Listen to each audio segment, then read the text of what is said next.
Right now, we're in the middle of the conference finals in the Ontario Hockey League. Both series right now going into Game 5 Friday night. Last night's action, the North Bay Battalion avoided elimination with that overtime win. Also getting Anthony Romani back was huge. So they right now trail the Oshawa Generals 3-1 in that series. And then, of course, in the West, the London Knights, that 7-3 victory on the road against Saginaw. The Knights now up 3-1 in that best-of-7 series. So both of them could end Friday night. So we'll have to wait and see. My only question, though, is the scheduling of the conference finals. Why are they both on the same night? I understand that it probably has to do with arena availability, logistics, and whatnot, but if you're the league, don't you want to have maximum viewership for these two series? Because it is kind of hard when you want to watch both games. I know on the weekend it worked out. One game started at 2:00 and then one was at 7 or 7:30. So you could watch both games. But as a junior hockey fan during the week, when you've got two games on at the same time, it's kind of hard to put your attention to both series. Because if you're a fan of junior hockey, you want to watch all the action that you can. And I just don't get it why they're not playing one game on Thursday and then Friday, Saturday, so on and so forth. So then you could watch and maximize the viewership. But still, that's outside of my pay grade. And I'm sure it comes down to arena availability and all that stuff, because that's stuff behind the scenes that we don't really get to hear or find out about until later on, unless you're involved with one of the hockey teams. But still, kind of wondering why they're not maxing the viewership with the schedule. But besides that, we have some news items to talk about. We're going to start things off with the Guelph Storm. Jett Luchenko has been named the most sportsmanlike player of the year in the Ontario Hockey League. The Guelph Storm forward has won the William Hanley Trophy, which is voted on by the league's general managers. So really cool there that Luchenko being recognized for his efforts on the ice as the most sportsmanlike. Luchenko led the Storm in scoring this past season, 20 goals, 54 assists, 74 points. He only registered 36 penalty minutes all season. So that just goes hand in hand there with the most sportsmanlike player on the ice. So for Luchenko, he's expected to go early in the 2024 NHL entry draft, which takes place next month in Las Vegas. He was named the 20th ranked skater in North America on the last NHL Central scouting list. So expect Luchenko, maybe late first round, early second round draft pick. But still, he brings a lot of talent and the most sportsmanlike player, also coming from the Ontario Hockey League.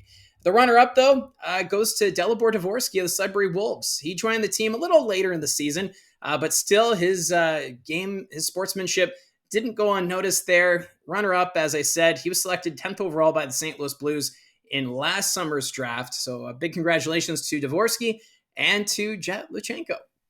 And a bigger news story that was brought to my attention involves the Odd in Kitchener. Last month, we learned that the Greater Sudbury City Council has voted in favor of building a brand new arena to replace the Sudbury Community Arena, which was built in 1951.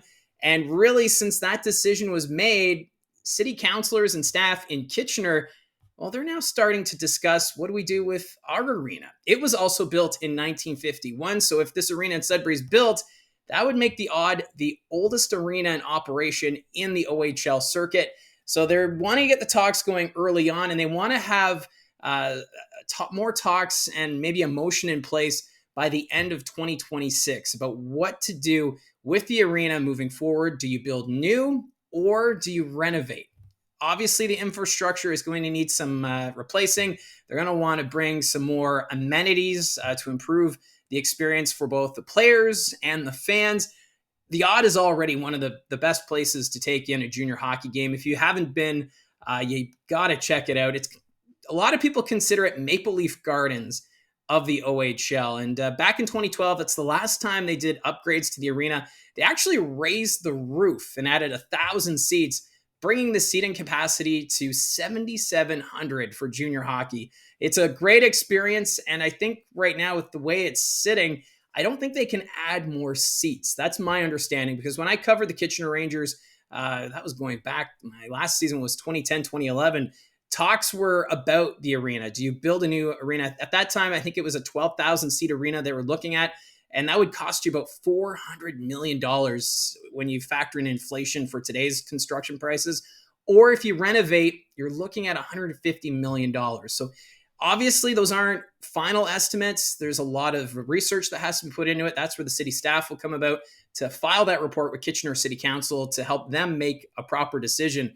But man, oh man, the odd, so much history there. And as junior hockey fans, if you've been there, you know what I'm talking about. It's one of the best arenas to take in OHL hockey. For me, every time I go there, I just love the smell of the beer nuts. It brings me back to when I was a kid going to games with the Kitchener Rangers.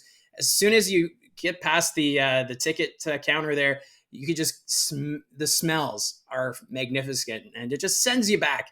Because I took my first my OHL game was back when the Kitchener Rangers took on the Detroit Junior Red Wings. So if you could do the math, and if you're familiar with the hockey history, you know how far back that would be. But still, great history. It's going to be fascinating to see what Kitchener City Council decides to do, because if they want to build new, do you put it downtown? Is there a parcel of land that the city owns that they could put this arena on? Do you put it maybe near the highway? There's so many questions, and we'll have to wait and see what direction the city goes. And with arena projects, there's a few on the go right now. As I mentioned, the Sudbury City Council, they voted in favor of a new $200 million arena that should open by 2028. Peterborough, they're in the process of trying to figure out a location for a new arena. They're looking downtown. We're waiting to see what happens on that front. The city of Brantford want to build a new 5,000-seat arena. That would be next to the current Brantford District Civic Center. So that one, we should find out later this year, probably in the fall, if Brantford is going to move forward with that. So a few projects on the go, and now we can add Kitchener to the list of cities contemplating the future of their arena. And also to note, Kitchener, it sounds like they're looking to bid on the 2027 Memorial Cup.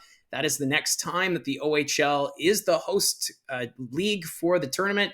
And if Kitchener does win that bid, could that be the final junior hockey event held at the Odd? If they decide to build a brand new arena, it could be kind of like 2015 when the Quebec Rampart hosted the Memorial Cup at the Colisée before they moved to the Videotron Center in Quebec City. So is it a similar situation, or do they decide to renovate? We'll have to wait and see. Obviously, 2026, a little ways away before we get any final decisions on the arena, but still, it is interesting that we are now getting the talks about the future of the rink in Kitchener. So that's how I see it from the booth. Let me know in the comments section down below your thoughts on this news item or anything else that's going on around the Ontario Hockey League. Thank you very much for tuning in. Don't forget to hit like and subscribe. I'll talk to you again soon.